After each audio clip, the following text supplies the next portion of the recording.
What's my opinion on the Book of Mormon?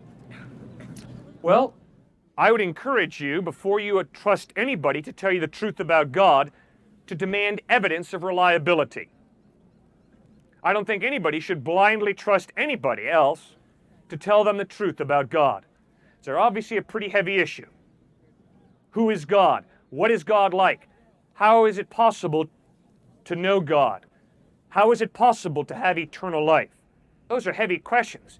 And you better not just blindly trust anybody. You better demand evidence of reliability. The reason that I trust Jesus is because the evidence of his lifestyle, teachings, death, and resurrection point to his reliability. But when I study the life, teachings of Joseph Smith, the founder of Mormonism, the evidence is that although he did a lot of good things, he was also one slippery rascal. The whole idea that he finds a series of tablets in upstate New York. Nobody else can read the writings on the tablets except him, who has these special spectacles.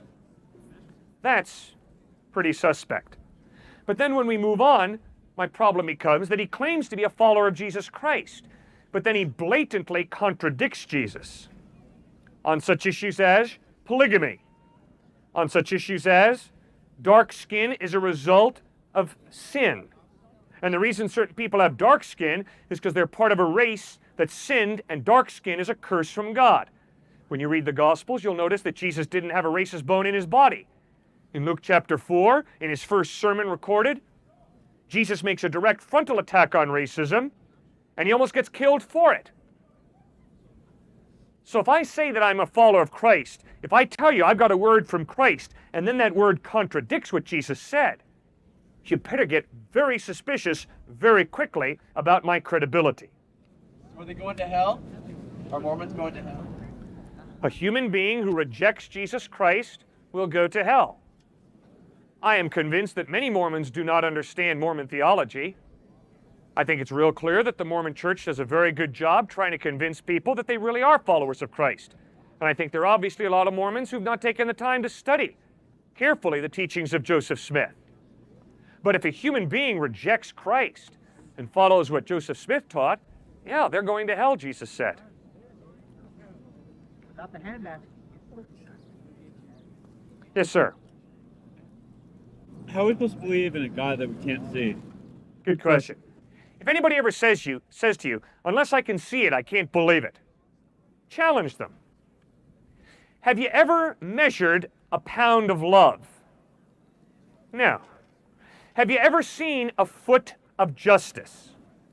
No. Have you ever seen a yard of forgiveness? No. Not only that, is that true, but have you ever seen the mind that you're talking to when you talk to your buddy on your left? No. And right now, you're not talking to my body, you're talking to my personality, my mind, neither of which you can see. Yes, you see my body. You're not talking to my body, you're talking to my mind. You can't see my mind.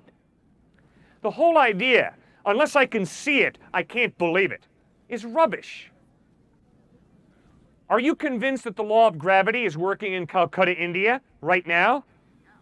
Can you see gravity working in Calcutta, India, right now? No.